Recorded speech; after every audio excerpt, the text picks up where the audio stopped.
G'day, welcome to Hogs, Cogs and Two Aussie Flogs, the best biker podcast this side of the freaking South Pole. I don't know about being this side, mate. I think we're in the South Pole. Yeah, it's been bloody chilly, let me tell you. Oh, it's been colder than a mother-in-law's kiss. It's been a shocker. It is. And so what do you do when you've got a shocking cold polar weather, mate?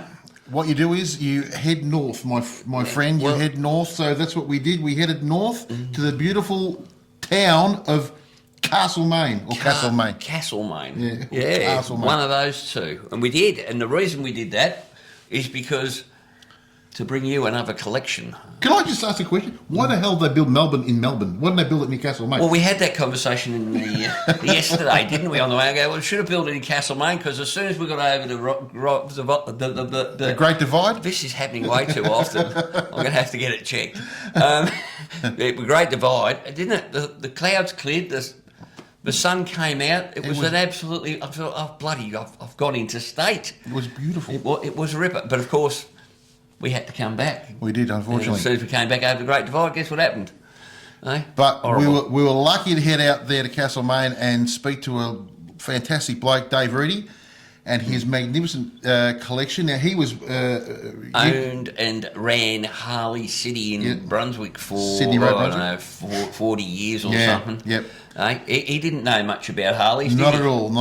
Holy crap, what he doesn't know isn't worth knowing. No, and, just a wealth of knowledge. He's forgotten more than most people know, I reckon. 100%. And we've got to thank our mate, Cole down at Geelong for putting us on today because he set it all up for us. So, guys, without further ado, let's head up to Castlemaine and let's check out this magnificent collection of motorcycles, mostly Harley Davidsons. Guys, we've been lucky enough today to come up to meet with Dave Reidie and his magnificent collection of beautiful motorcycles up here. It is an absolute. It's a treasure trove. It's a treasure trove. It's a privilege to be able to come up and see this sort of stuff.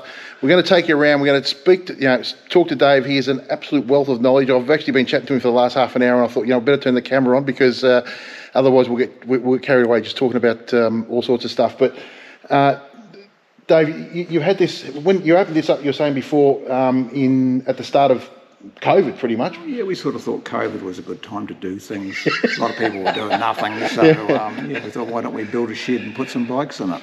And how many do you have in the collection here? I'm not sure, it might be about 70 bikes here, I think, yeah. Right, that's crazy. And so you originally had Harley City, correct? Yeah, Harley right, City, yeah. and you were involved in that for about 40 years? Yeah, I opened it in 1981. Yep. And sold it in 2017, which right. I think makes about 37 years or something. Yeah. Bit of fun. Bit of fun. Yeah. Now, so when did you start collecting? Have you always collected, or virtually from the outset of Harley City? Yep. Opportunities came up, and we always tried to put one away every year or something like that. Yeah. So, what's your earliest model bike you got here? Earliest one would be the 1914 over here. Yeah, so that's nearly 100. It'll be 110 next year. Yep. Celebrate its birthday with a bit of a ride on it. And so engine is sort of familiar to the ones that carried them through to 1929, but before transmissions. So if you think of a push bike, you've got 2 speeds in your back hub.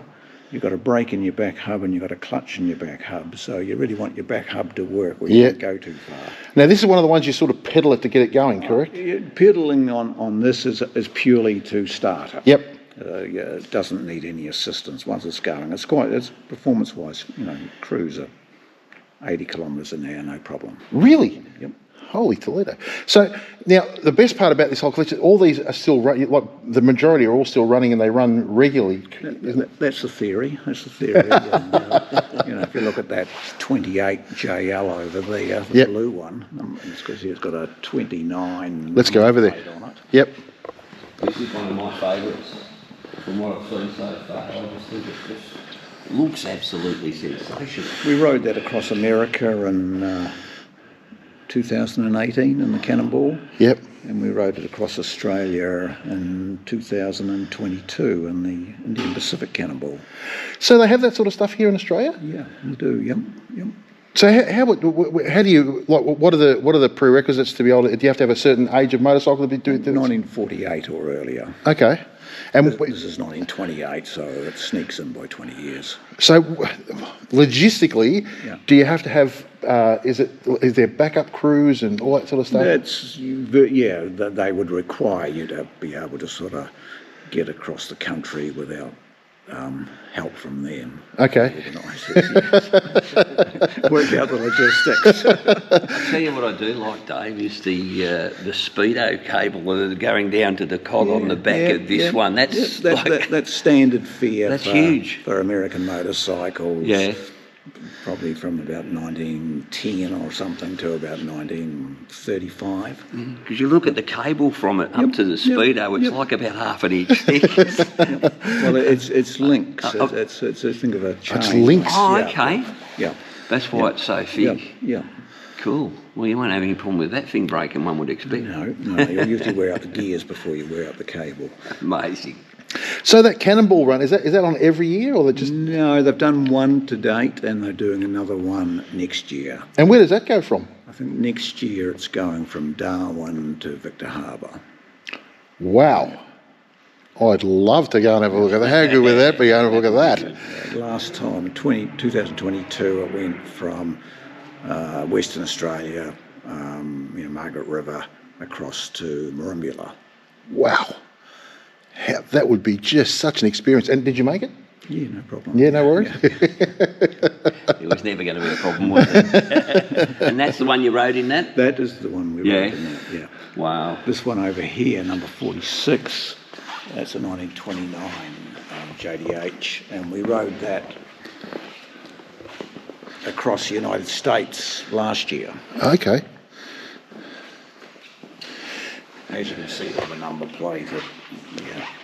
Now, I've watched a couple of YouTube videos on these Cannonball runs in the States, and they look like a whole lot of fun. Yeah.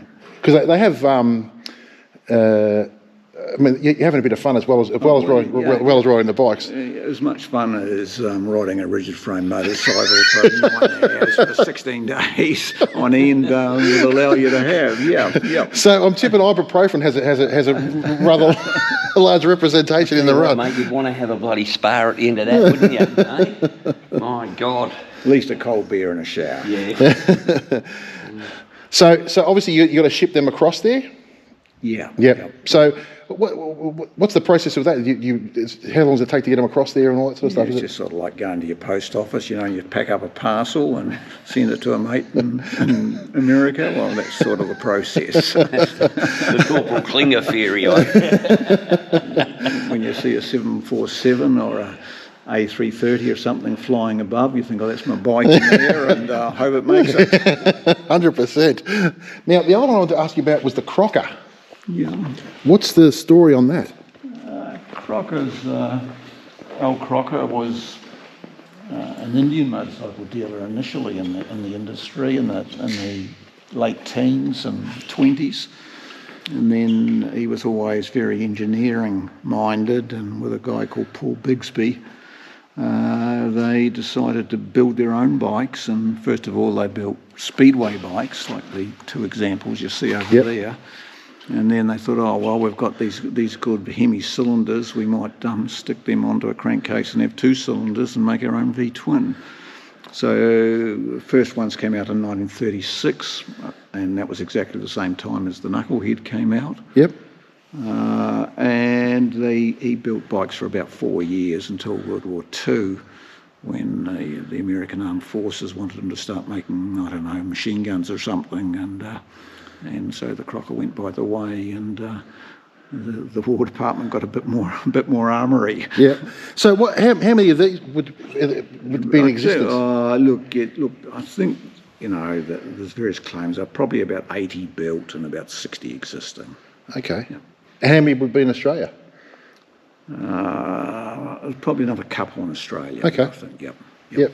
I'm very interested, Paul, Yep. and Dave, in one of the things that it says on here, it said that anyone who actually rode a Crocker, they would never ride anything else. That's a big statement, isn't it? That's a big statement. It's a fair comment. They're pretty nice to ride, pretty quick, nice and light. It's got all the right stuff. Yep. So what would you be able to cruise on this at any given time? Well, if you look at the Speedo and see they have this little red needle here that, however fast you were going the last time you rode it, that's where the stop. Okay. So that's not kilometres an hour, that's mile an hour. So I've got a fair fang. So that's at the end of the standing quarter at Eddington. It was doing, I think, about 88 mile an hour or something. So yeah. So You've got to hang on. Yeah. So how many of these would get ridden in competition each year, or is it specific ones you keep? Yeah, look, probably half a dozen or something. It depends on the year, depends on the events. We've got events like Geelong Revival, Mount Tarrangower Hill Climb, Cough, Eddington Sprints, and then you've got your Cannonball runs and, those sort of events. So, yeah, look, you've probably got half a dozen events a year. It's interesting to see the Crocker actually goes to show that there was fishtails well before there was Vicklers. Definitely. It's nice to see, and it doesn't have to extend 3 foot past the back tyre. Yeah, that's right. Yeah. Now, David, I'll ask you this question. Do you still get excited each time you come in here and have a look around? Is it? That's the simplest question you've asked, and the answer is yes. Yeah? Yeah. You enjoy it still? Yeah, going through those doors there, and I have particular bikes placed at the door so that it gives me, the maximum, thrill. And okay, so that's 750 over there. Is there a reason why that's sitting next to the door? Yeah, well, no, it's a XR 750 is one of the greatest race bikes ever, and that's an original paint one.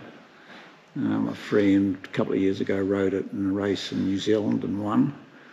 And what the second place getter said is that he had the best seat in the house. Really? Watching him right, yeah. Oh, incredible. And these here on display here, they're all hill climbers. Yep. So if you look over here at these pictures, and so that bike there. Yep. Is the middle bike on me. So this one up here? Yep. That's her. And then if you look over here and you see that, right down the end there, and that's the bike on the end there. But if you look at the balance of Bert McKinney riding that bike, like he's virtually leaning back that way. He's on a bike with a foot clutch. One gear, yes. Probably about 60 horsepower and weighs about 300 pound. So it was quite an art. I have a big interest in hill climbs because my grandfather raced hill climbs back in the day. Yeah. So that's why I always ask about the hill climb stuff, because I used to sit there talking to him for hours and hours and hours on end about all the sort of stuff that he'd done. It was my earliest memories of motorbikes. We're talking to him about hill climbs. Well, talking about memories, mate. Yes. Right behind you, you got 2 Bruff Superiors. What year are they? This one here is 28 and it's 33. Yeah. And I always remember growing up as a kid, my dad saying they were a Rolls Royce of motorcycles. They're the best thing. What's your opinion of the Bruff? Well, probably my opinion of Rolls Royces is not that good.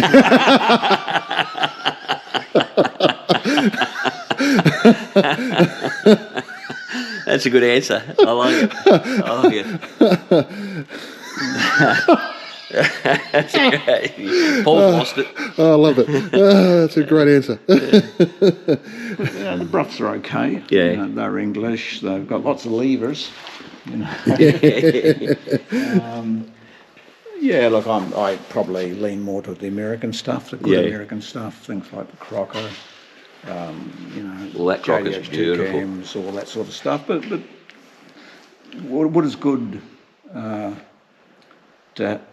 good reason to have this sort of stuff is that you can compare and compare from a knowledge base, Like if someone says to you, well, this will beat that, or that'll beat that, or this will start easier, or whatever. you can actually answer with some authority that maybe that's not correct, or I agree.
That is amazing.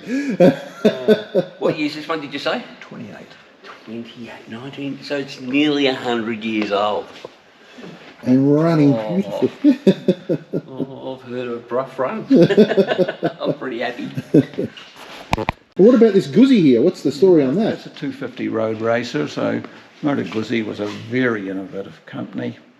And in the early 30s, they built those, as a customer, road racer. So somebody wanting to go racing could buy a 250 Motor Guzzi, little single overhead camshaft, exquisitely engineered. Beautiful Really looking, cool thing. beautiful looking machine. Yeah. Beautiful looking Yeah. machine. So, I always ask this question. So, of all the bikes in here, what makes you look at it twice every single time? Is there one that you think, oh gee, I just love this thing? Again, this is a one-word answer. No. No. Yeah. There's not one. Yeah. Every bike, when you purchase it, you don't just purchase it. Oh, yeah, that's a good idea, or that's cheap, or whatever. It's got to meet a whole criteria. Yep. Of design, performance, rarity, and particularly provenance. Does it have a story? So if it has no story to it, it doesn't actually interest me generally that much. Yep. So I like a story. And you look, to come back to your question, probably answer it technically correctly. The stuff that the Harley race shop produced in the 20s and 30s. Yep. Like this is, and even more exotically, the stuff like these road racers up here. Yep. It definitely have strong appeal, and from that you go into the bikes that were customised or modified very early in their lives, and that's bikes like the OP 50, the blue one over underneath the stand there, which you see the picture of up there. That's up, that one there? Yep. Yeah, that's Andy Decker in probably early 1950s. Now, question: how did you manage to get the photos that relate to these bikes? Well, that goes back to the question before about which one do you like the best. It's when you make that purchasing decision, and has the bike got any provenance? Some of that provenance you're looking for is actual proof that is the bike you're buying. And so normally, fortunately in our case, we often found bikes with the shoebox full of documents and, the three, like that photograph there probably came off a 3-inch by 2-inch black and white photograph that, they used to do in those days. Yeah. Now, it's funny you should say, because like the whole reason that we're doing this podcast and everything is for that reason, is we love a good story, right? And this to me is a fantastic story. Like, you're keeping history alive pretty much. And unfortunately, in this consumer driven world we live in at the moment, it's people just want something quick and throw away. Well, you've got Google that can be a great tool and helping with this stuff, but it only goes so deep. But like if you look at this bike here, which is a Harley 8 valve racer, and And this is the Bonnells on it in their backyard, I don't know, 70 years ago or 80 years ago or something. Yep. Here they all are on Sunday afternoon. They've got a whole line of them. When you think that in that lineup of motorbikes is one of the rarest, most sought-after motorcycles on the planet. And there it is in the backyard in Ascot Vale. It's crazy, It's the same bike above it Yep. when it's still at the factory. Incredible. And here it is being raced. Incredible. And another backyard shot. And what's the story on these photos? Just on this. These photos here, these are German photos. That's Paul Wayris, who was a German Harley dealer that got the most exotic stuff from Harley Davidson because he was a very good rider and he had a lot of money. And what's interesting is this rare race bike here that he's riding. Yep. Which we have a facsimile of over there, if you look across there. Yep. But this is his wife and daughter. And do you know what the most interesting thing to me in that photograph? It's documented that Paul never liked this bike to ride. He was more known for riding a Harley 2-cam. But look at the front tyre on it. Yeah. It's worn out. Yes. Yes. So how far has he ridden it? A long way. He's ridden a long way. Yeah. And, But so then- and there he is racing it. You can see the state of the road. Yeah, I was going to say, look at the state of the road. I'm guessing it wasn't a really hot sunny day when he was up in the Alps. No, not at all. Not at all. You know, this here, look, you know, this character here, yep. Is the San Jose Excelsior dealer, and that's his Excelsior hill climber, overhead valve 750 Super X. Yep. And that's the bike somewhere over there with the white frame. Oh, yeah, over there, yep. Folks, we're going to have a look at that shot. We'll show you that before we go. And what's the story on this Henderson here? There's no story. That's just a stock 1931 KJ Henderson. Yeah, KL Henderson actually. Yeah. Okay. Again, it's still... Yeah, stunning bike. Yep. You know what I love about... It's the attention to detail. It's like they used to do things that they didn't need to do, but they... Well, because everything on these bikes is exposed, Yep. so you see it, so it had to be finished properly, whereas in a modern bike it might have covers or whatever on it that Yep. can hide a multitude of sins. And what's your opinion on that? Oh, look, the modern stuff is affordable, it's made in huge numbers, so you can't, when you think about it, Harley, even in these tough times now, still build 200,000 bikes a year. Henderson were probably building 2,000. Yeah. You know, Harley, even in their peak in the 20s, maybe a couple of years got to 30,000. Yeah. You know, when I was first a dealer, 1982, Harley built 30,000 bikes. 2011 or wherever it was, they built 300,000. Do the maths. That's a question I was going to ask too. How have you found from when you first started in the dealership the popularity of Harley Davidson then as compared to now? Because like I remember as a 20-year-old, 18, 20-year-old, Harley Davidsons weren't the thing to be riding around on. People were on the Quackers and all that sort of stuff. But all of a sudden, Harley has really come to the forefront in Australia. You see more Harleys now than probably anything else. Yep. That was a gradual climb, but in the late 70s, momentum started with Harleys, and generally the motorcycle trade wanted nothing to do with them. Yep. They didn't like them. They didn't like the people that rode them. And so Harleys were on the nose, which made it an excellent time to get involved with them and have one because nobody liked you, so that was good. and you got to remember that every bike that we were selling then, that was the person's transport. Yep. He rode it to work. It wasn't a choice of getting up and taking the car or the ute or whatever. Yeah. We just had one thing. We had a bike. I had a bike. I used to ride to work every day. Yep. That's what people did. So we were not so much servicing, but we were keeping bikes on the road or mainly selling the parts that the owner kept his bike on the road.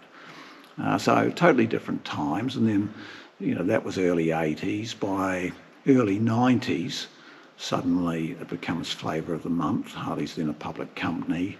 The common thing used to be that lawyers were buying them. Yep. I don't know what, what makes that special. But and they Talk about having disreputable people on Harley. and so suddenly it became a household name. Yeah. And, Well, I think Arnold Schwarzenegger helped that a little bit. and the rest is history. Yeah. Yep. And then the movie stars wanted them, and et cetera, et cetera. Yeah, like anything. Yeah. Now, what I wanted to ask you about is this one that you built, which I spoke to you before about, this one just over here. Can we have a look at that? Yeah, sure.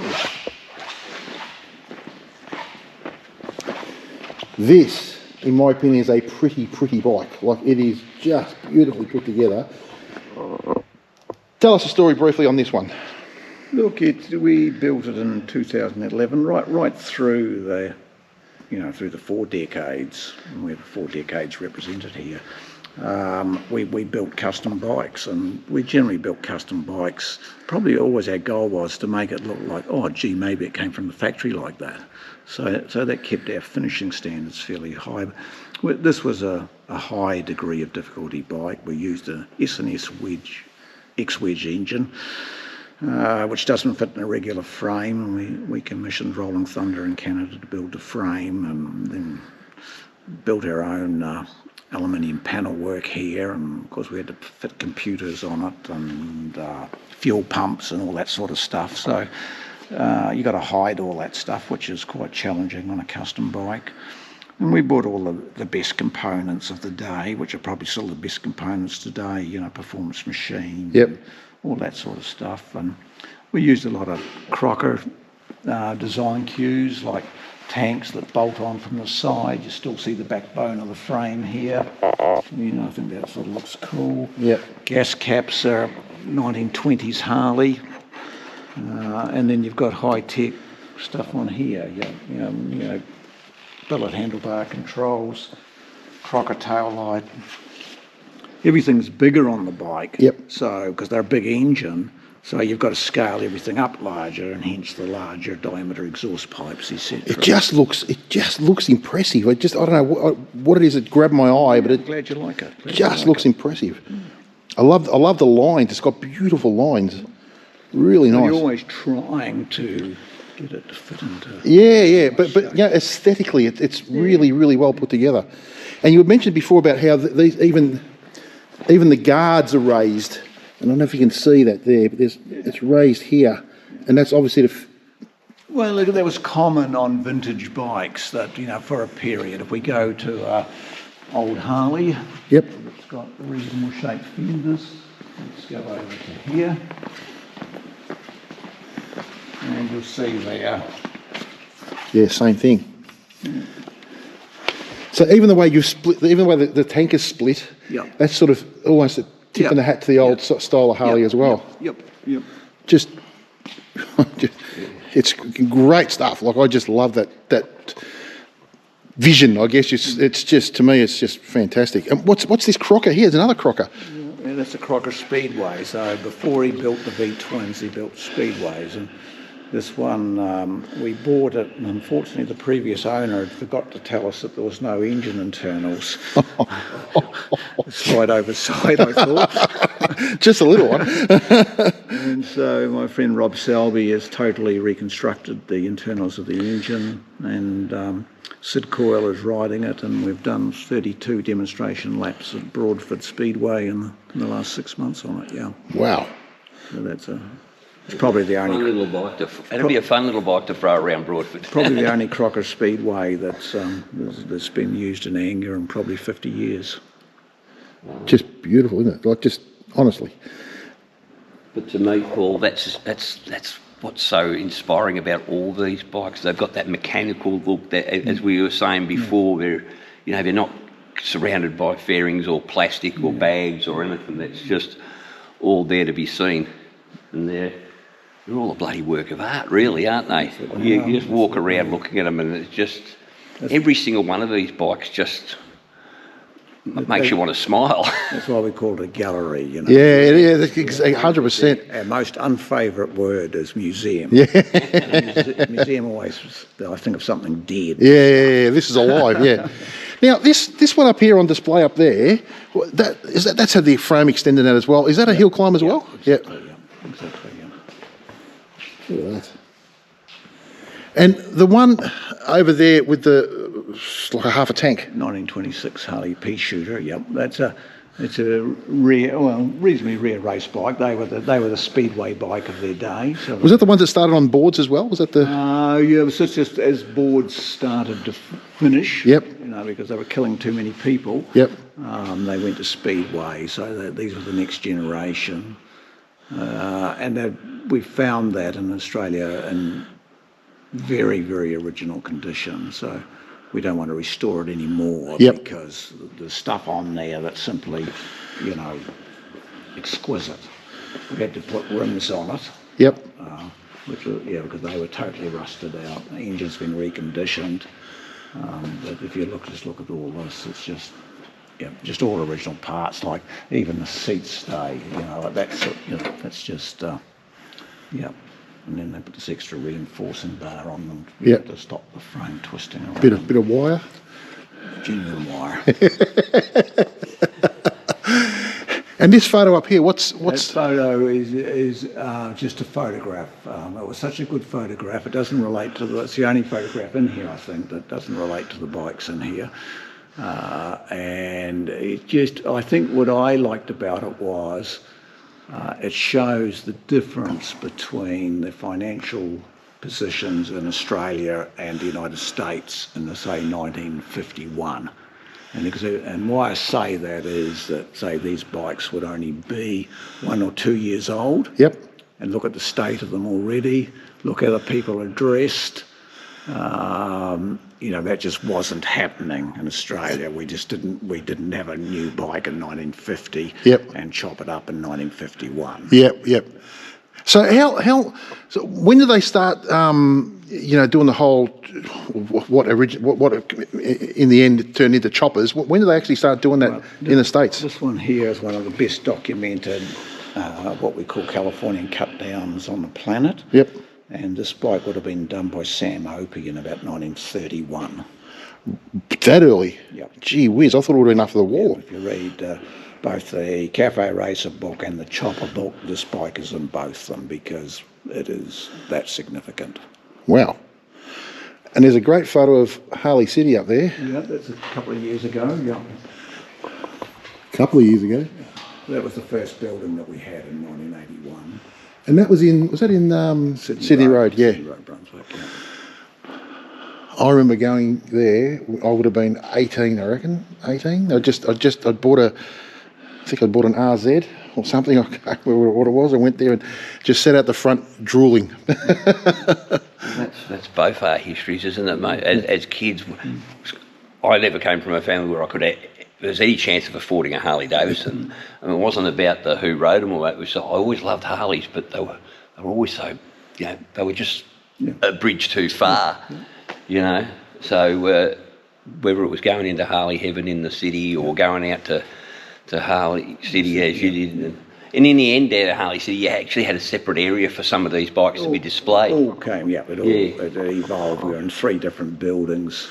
Went next door and then bigger and then across the road eventually. Yeah. So how did you get into Harley Davidson? Were you always into Harley Davidson? Look, it probably wasn't until I was about 22. Like a lot of people of the era, we were into British bikes. And then that progressed, I would claim progressed into Harleys. And I worked for the Harley distributor at the time, Stanco, for several years. Okay, yep. And you saw a gap in the traffic and away I went. So when did Harley really start coming into Australia? Was it?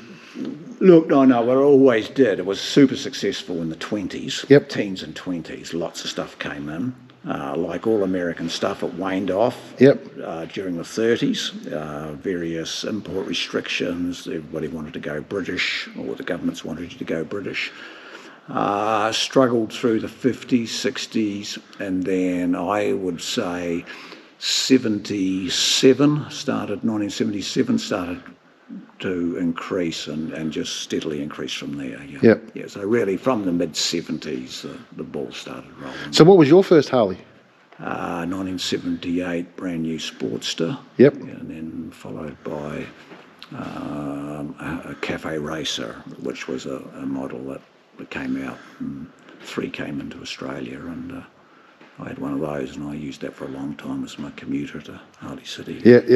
It was good because they had a long flat tank, Yep. so you could put boxes of parts on top of it. Not the way you treat an XLCR today. Now, a question about this one over here. Yep.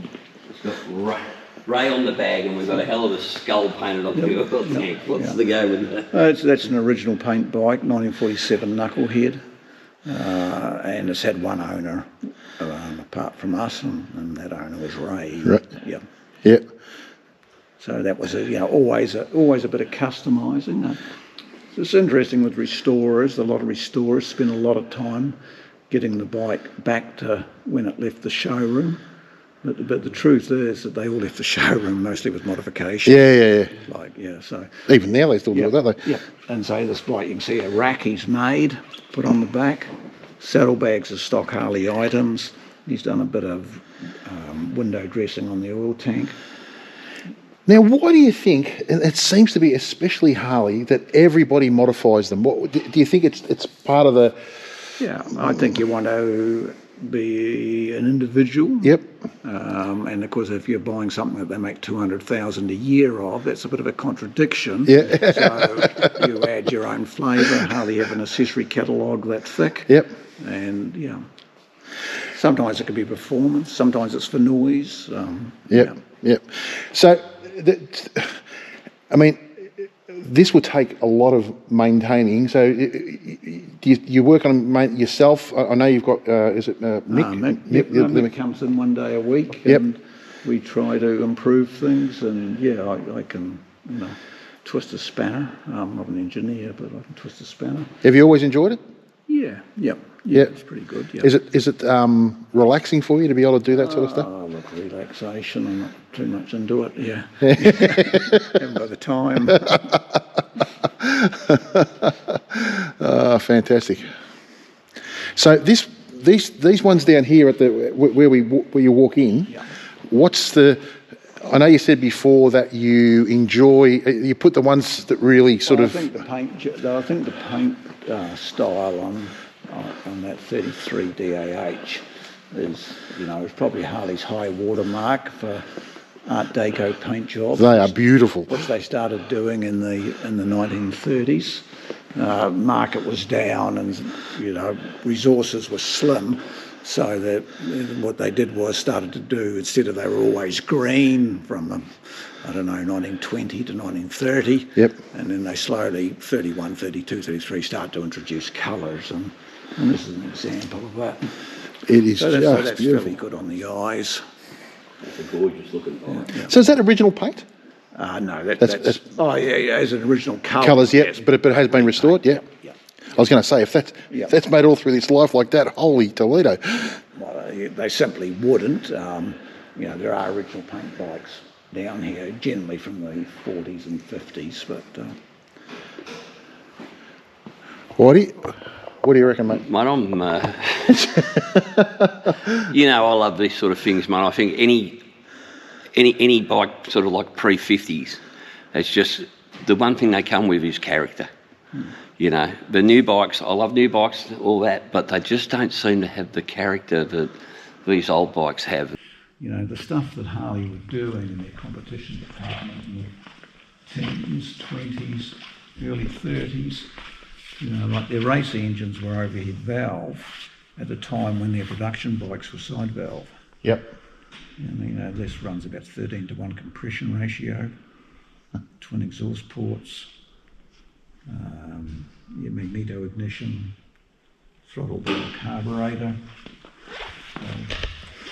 The carburetor works that way. Oh, God. So if you think of a barrel in there with a hole in the middle of it, Yep.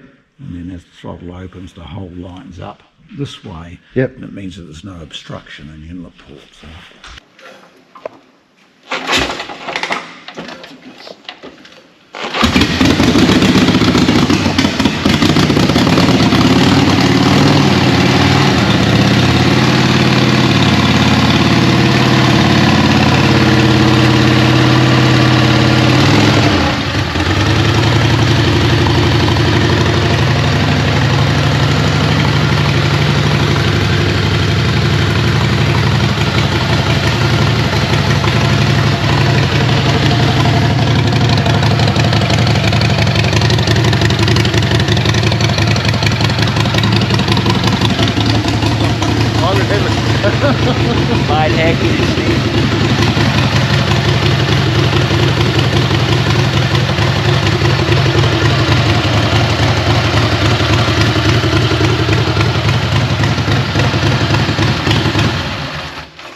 That is... To think that that's like almost 100-year-old bike, and it just sounds bloody wonderful, doesn't it? I'll tell you what, that's got some grunt about it. These are Harley 2 cams. There's more Harley 2 cams in this building probably than any other building in the world. And do you have a soft spot for the 2 cam? Yeah. Well, they were the best you could get at the time. Yeah. Dave, you're an absolute legend, mate. I'm telling you now. Honestly, you've made my month. Just to hear them actually running, see them actually running, the smell's cool too. Yeah, mate. Eh? Nearly 100 years old. That's a tough bike. That's a piece of art. That is gorgeous. Just the sound was incredible. How much fun would it be to ride around on that, eh? Oh, man. Eh? I bought it out of Germany and it nearly broke me getting it to run this well. Really? Yeah. But we got there. Well, we appreciate your sacrifice. That's nearly 100-year-old engine smell, and it ain't come much finer than that, mate. That is if you could bottle that, I'd buy it and wear it as a perfume.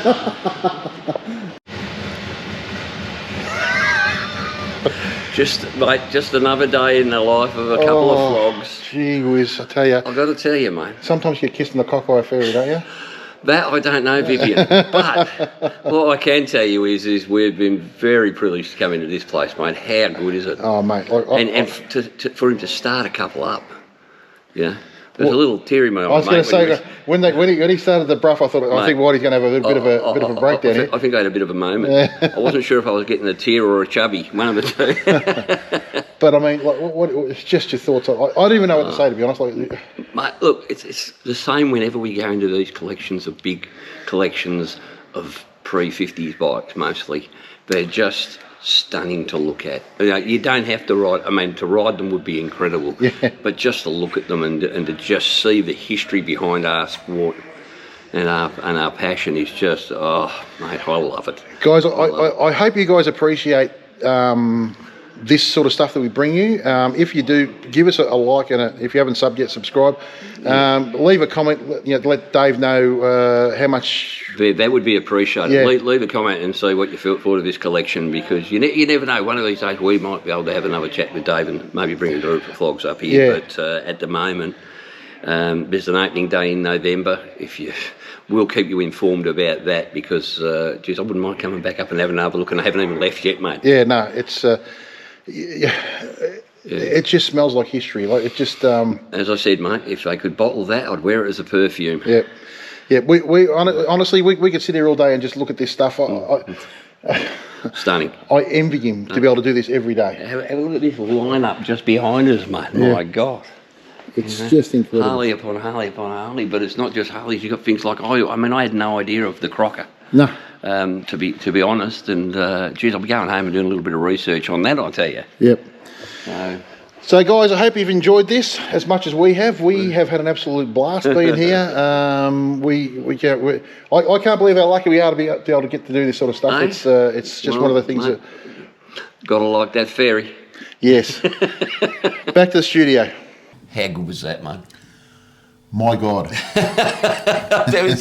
I still say, mate, there was a little tear in my eye as he started that Bruff Superior. Yes, up. yes. Just a little one. Just a little one. But how good, he's just such a gentleman. That bloke. He was lovely to spend the day with, mate, and he was actually quite busy. Yeah. So they spent a lot of time there keeping that collection. And look, as we've said, it's not open to the general public, and it's not a museum, and it's not no.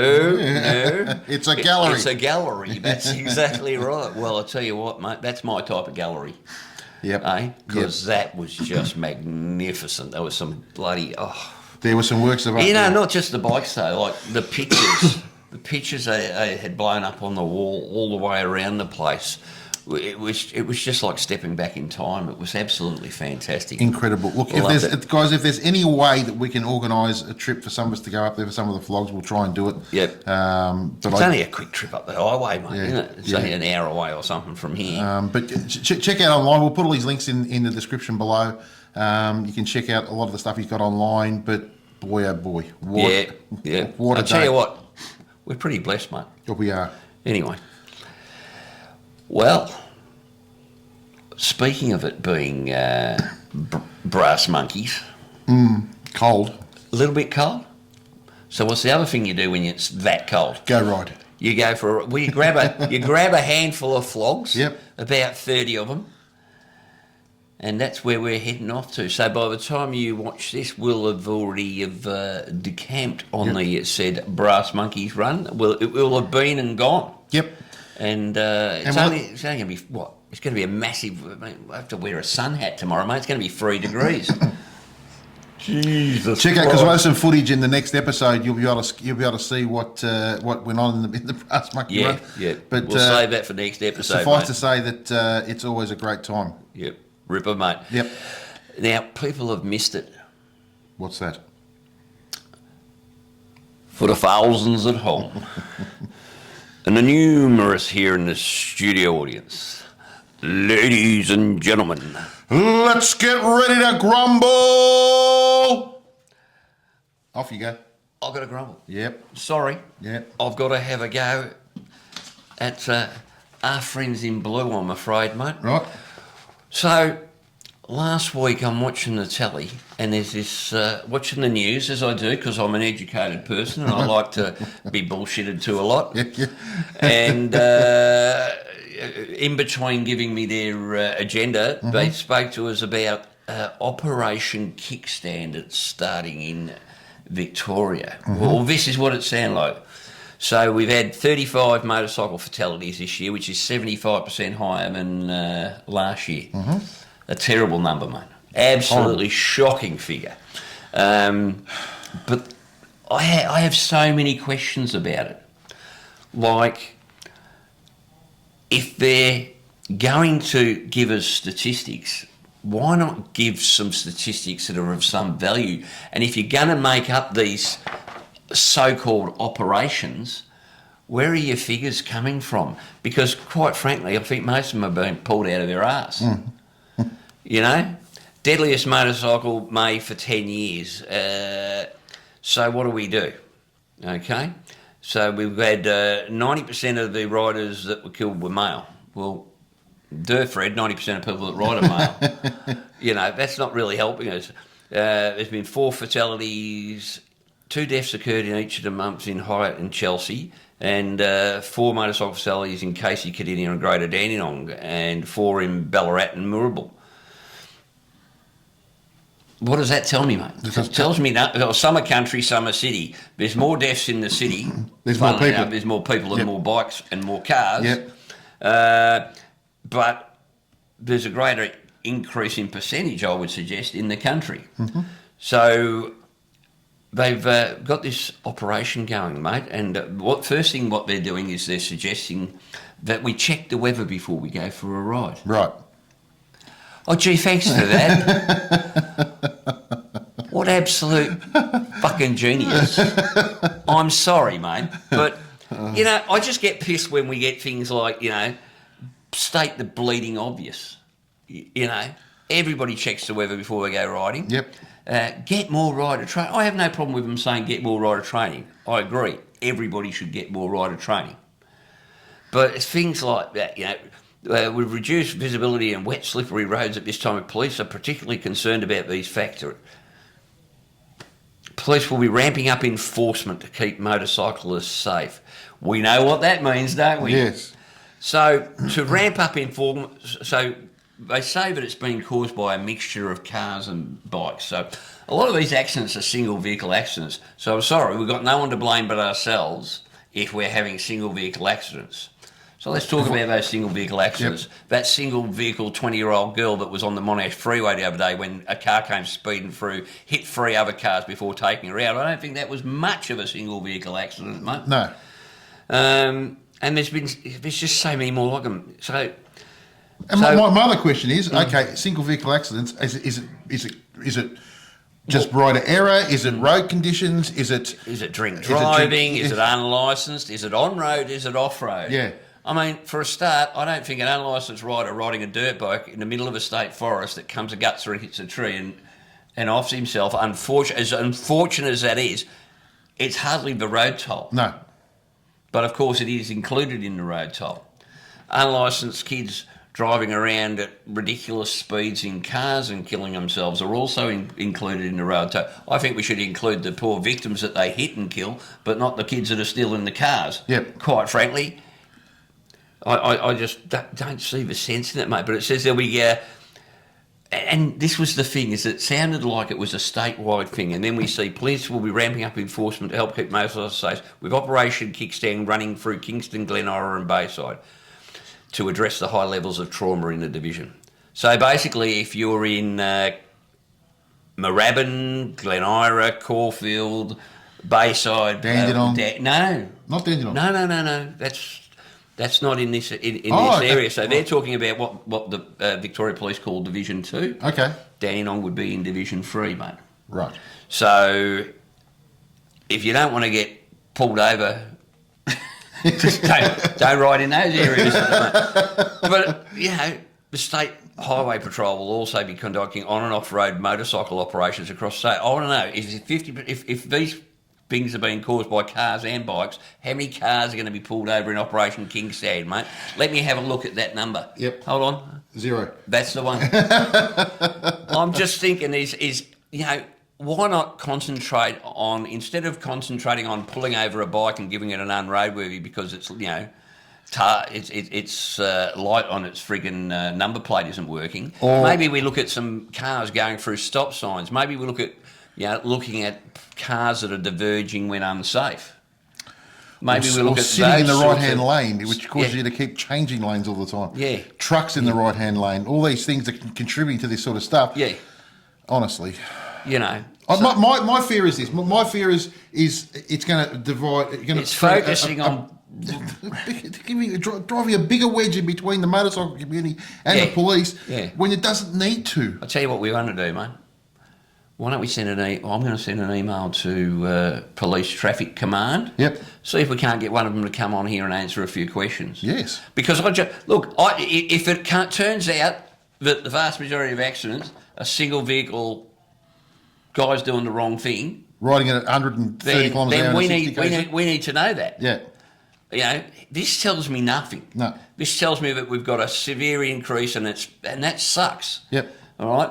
But if you want our help in fixing it, and I don't mean me and you, I mean if you want the motorcycle community's help in fixing it, then we need more than this crap. Yeah. Because this just tells me nothing, quite frankly. Focusing on both rider education and enforcement. I can just see it, mate. I'll be on the side of the road and Mr. Plod will pull me over. He'll say, "School's in. A little bit of rider education here. Yep. Are you filling out a textbook there? Yeah. How come it starts with the word penalty notice? You know what I mean?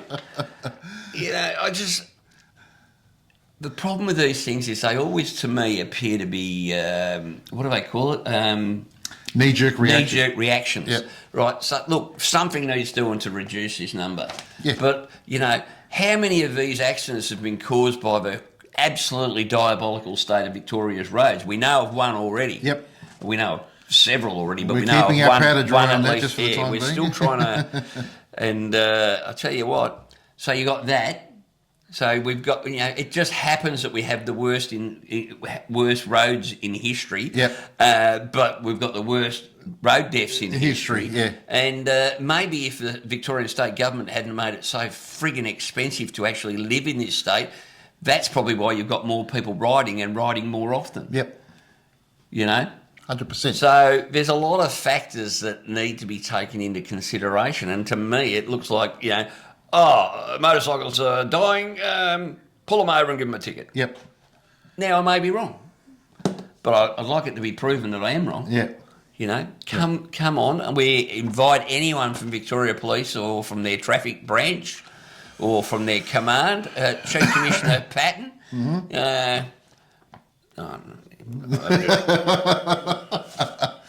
You need to. We would like you to put someone on to us, and we would be more than happy to have it. And look, we'll give them a fair go. We're not going to just bring them in here and crucify because whoever they send is only going to be a bloody messenger anyway. But send us a decent bloody message at least instead of this garbage. We just want to know. As a community, okay, what's gone wrong? Why all of a sudden it's the shit at the fan? Yeah. What's changed all of a sudden? It's a combination of rider error and motorist error. Well, freaking it's got to be one of the two, one or the two or both. Yeah. So what part of the community, if there's an issue, do we need to concentrate on? Yeah. What can be done? Let's spend if it is rider education, how about some of that? That revenue that's raised go into rider education. Exactly. How about we start looking at talking to some insurance companies and saying, how about a discount for those that do rider education? Yep. What about cheaper registration for those that do rider education? How about if you do more rider education, you don't have to pay the stinking $76 or whatever it is year tax that we're being taxed? The safety tax. Where's that going, mate? Because I'm telling you now, it's not going into the frigging roads and it's not going into motorcycle bloody education. And it's obviously not working because... because we got the worst road deaths in history. So, simple fact is, that to me would be the biggest thing they could do.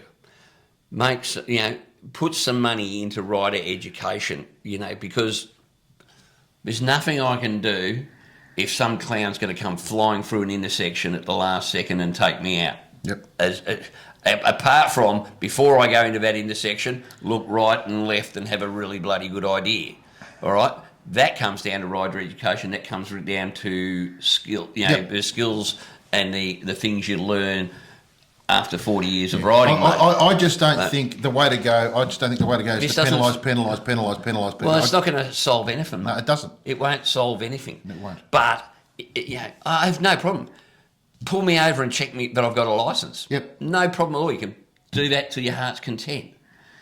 Because that will get we know that'll get unlicensed driving. You know what? I've got a better idea. Unlicensed driving, bang, $2,000 fine. Yep. Not an $800 fine, mate. Make it so bloody expensive to drive unlicensed that the morons that are doing it won't. Impound the bike for a month straight away and a $2,000 fine. I don't care. Impound the bike and put it in the bloody grinder for all I care. If you're unlicensed, shouldn't be on the bloody road because you're clearly not trained. No. If you're unlicensed, so you haven't done any training. And you're putting me at risk. Yeah. Me, my kids, my family. So I've got no problem with the coppers going after the unlicensed, mate. Right. And I say, more screw power it, to make them. it harder to them. But while you got me pulled over, don't they then go, oh, geez, your handlebars are a little high, or your bike's a little noisy, or don't victimise the victims, guys. Don't they call that victim blaming in this woke world, mate? Yep. Well, so that's my grumble, mate. I just don't see how pulling bike riders over and giving them a hard time, for going 5Ks over the limit or some crap, is the problem. It's the ones that are killing themselves. I mean, we know a lot of the ones that are dying on country roads, they're just going too hard into corners and they're losing it and hitting fixed objects. I don't know how you fix that, solve that. Again, if I had good rider training, maybe. That also, if they're going a bit quick and the road is a bit shit, that gives that ups the the difficulty. Well, have a look at factor. that massive pothole you hit the other week. Yeah. Well, I took you past to show you the size of it. I mean, fortunately, it's been filled in. Yeah, but it had to be. Yeah, but it was nearly filled in with you and the Vickler, wasn't it? It was. It was ridiculous. So. It was in a bend. Yeah, but if you had been a novice rider, you'd have probably ended up on your ass that day. Yeah, well, my bars dropped from here to here like instantly. If you saw the hit that it took. Yeah, I'm going to talk to Col about that because I think your head stem wasn't quite tight enough and you hadn't done enough maintenance on your motorcycle. Definitely tight enough. It was. It was fact checked. It was fact checked by a torque wrench. So that's our grumble, mate. Yep. And I just think that there's a better way. Yep.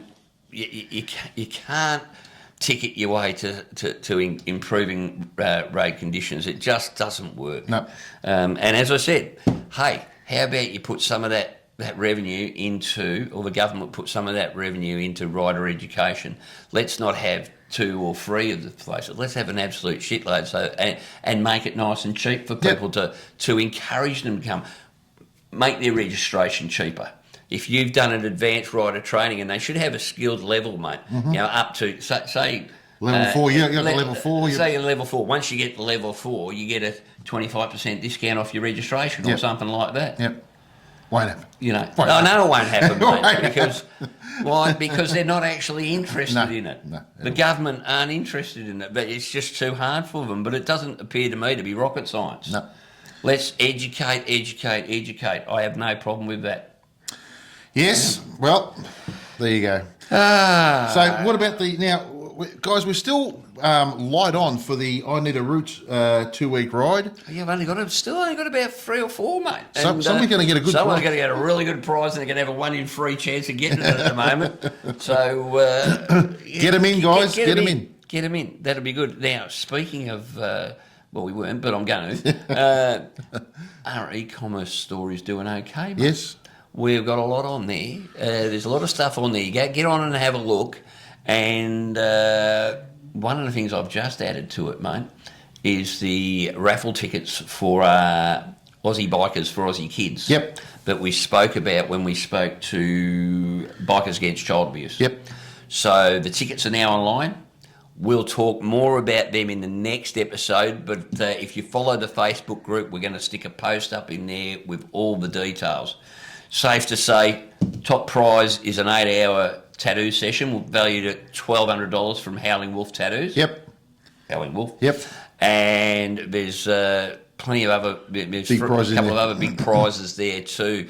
And there are only 400 tickets. So you've got a 1 in 400. Well, if you buy 1 ticket, if you buy 2, you've got a 1 in 200. Yep. 2 in 400 chance of winning that for $20. Yep. Mate. Bargain. Am I allowed to win? Am I allowed to enter? No. But dude, I've got a whole arm that needs. Put it this way: I'm pulling it out. I'm pulling the ticket out of the barrel. If it's your name's coming out, it's going over my right shoulder, and we're pulling another one. It's hurtful. I would have. It's all right. They hurt too much anyway. I don't want any more. I think I've got to the stage where my skin's too old and thin to.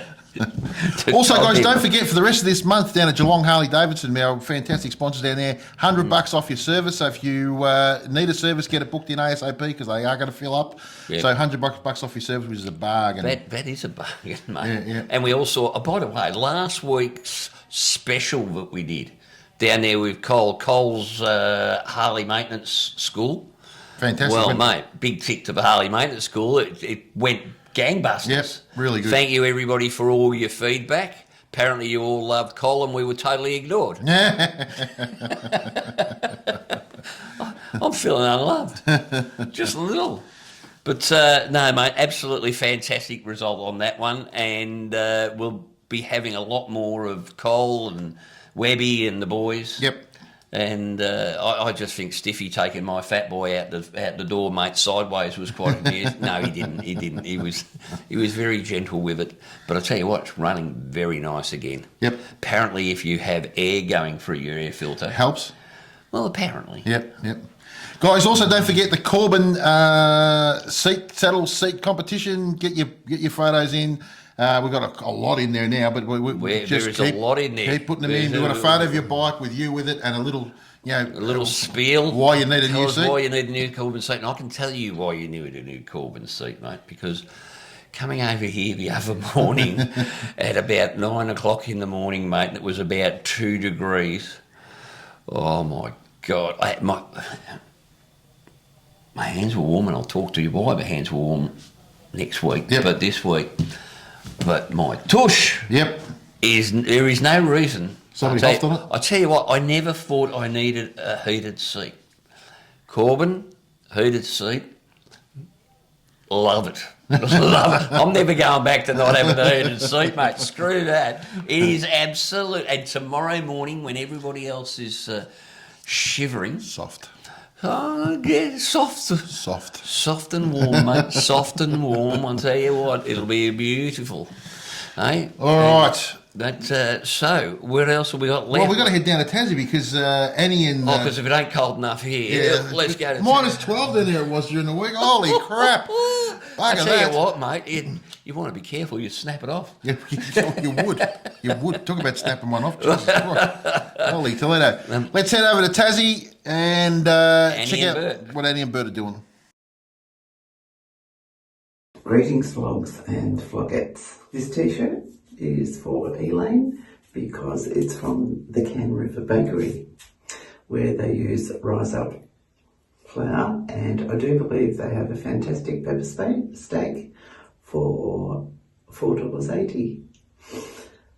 Maybe you've already had it, Elaine, I'm not too sure. Anyway, back to Tassie. Last time we told you about the Lake League Road. So once you finish that, you can either go north or south.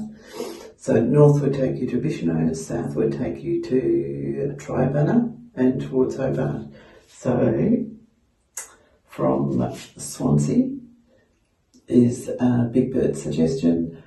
Head south down the A3 to Triabunna, and when you're at Triabunna, look for the wharf. That will be the end of the road. He can tell you the rest. All right, so rise up, Can River. Okay, we're at the beautiful seaside town of Swansea.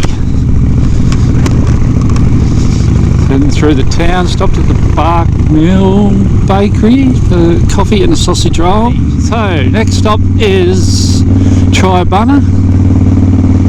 The plan to have lunch at the fish and chip shop on the wharf there at Triabunna. Okay, so this leg of the trip, we head down the coast towards Orford. Some beautiful seaside footage, and I will try and grab a bit of that for you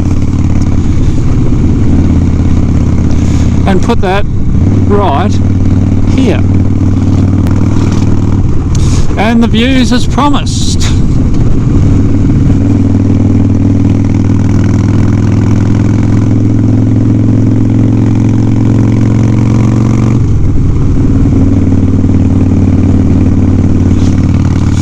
Back the nod.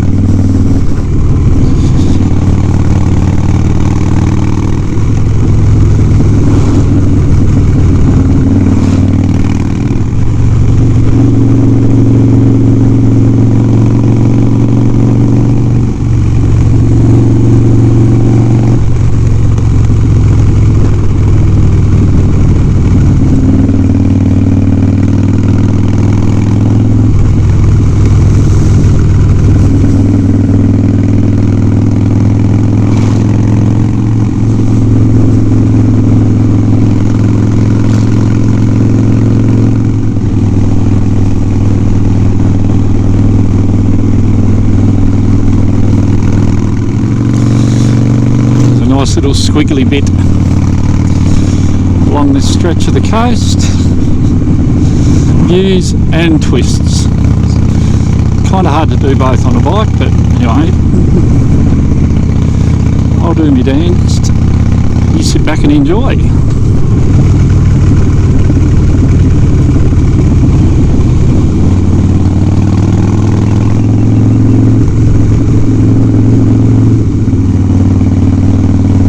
It's always much more fun without a van in front, but that's the view.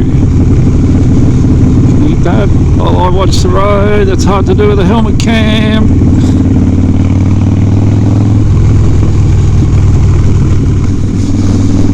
This section of the road, it's a narrow gutted little bit, but it's well worth traversing for the views that you get down at the other end of it. Beautiful.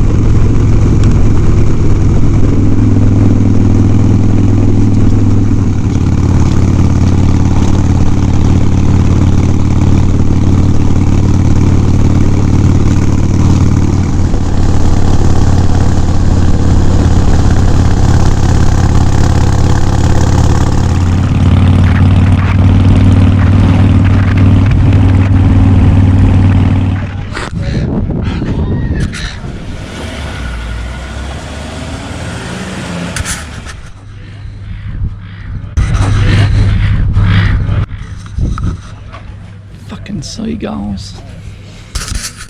Another good ride, mate. Yep, that East Coast is beautiful. Oh, we're going to get down there again. Yep, we are definitely going. We have spoken about that. Yep. We are going to go down early next year and do a little bit more touring around Tassie. And by the way, while we're talking about beautiful roads and beautiful places, so congratulations to you, mate. You've by now everybody will have seen your last episode of our trip to New Zealand. If you haven't watched Paul's, you know what, you make me sick because I tell you what, it is an absolutely magnificent series, that riding a Harley around New Zealand, mate. How much fun was that? Oh, it helps. It helps when the subject matter is as good as that. So. Well, mate, yeah, it was subject matter, yeah, but I mean, it was filmed very, very well. All my stuff's still on my camera. I'm just too scared to put it on film because it'll go, oh look, there's Whitey's, there's Paul's, because it is, mate. It's a credit to you. It's been a magnificent series. Really enjoyed watching it. Appreciate it. And mate, that last one just for. I wish you hadn't have started off with a combination of all the different things that happened, because by about a minute and a half into it, I just wanted to get online and book another ticket. It's going to cost me a bloody fortune. So well done, mate. That was fantastic. Thank you. Vic Rallies runs and events, mate. Yep. What do we got on? Oh, let me go to my bit of paper. As you would expect, there's not a huge amount happening at the moment, middle of bloody winter, but this weekend, 12th to the 14th of July, the Central Goldfields Rolling Dice Run, which is being run by the Dodgy Brotherhood. So that's kickstands up at 10:30 on the 12th. And what do we got here? Rolling Hotel, free camping Friday, dice run Saturday, stands up at 10:30 sharp. Saturday night they've got a band. Correct. So, mate, if I wasn't away this weekend with the Hogs, Cogs and 2 Aussie Flogs, you wouldn't be going brass monkey ride. Yeah, I'm not. I'd be tempted. I'd need more than a heated seat on my bike, mate. I'd need a heated hotel room or something. I think that is going to be a good. So for those of you that go to that, more power to you. Yeah, you're bloody legends. Yep. And on Saturday the 13th of July, this has been run a couple of times now, and they're moving it to a new location. Bikers and Coffee, which is being at the Lillian and Co Cafe at 825 Princess Highway, Pakenham. Mm-hmm. So basically that's just a meet. Basically everybody meets up, take all your bikes down there, have a look at each other's bikes, grab yourself a coffee, whatever. Cool. Sounds like cool. Last time I did it out at Ridden, but I think there was a couple of groups that were meeting there all at the same time, so maybe that's why they've changed the location, because there was, just a mixture of everybody. Yep. But yeah, good on you guys for keeping things going during the colder months, because quite frankly, there's not a lot else on. No. And then, of course, this weekend, or starting tomorrow morning, which will be last Saturday morning for you, we'll have had the brass monkey run. So yep, up to Echuca. Absolutely sensational weekend away coming up for us, mate. Looking forward to it. Well, I think that's about it, mate. Yeah, I think so. Did? Well, hope you enjoyed this episode, guys. We had a ball bringing it to you. That's it from me. That's it from me. That's it from Hogs. Cogs. And 2 Aussie Flogs. Ciao.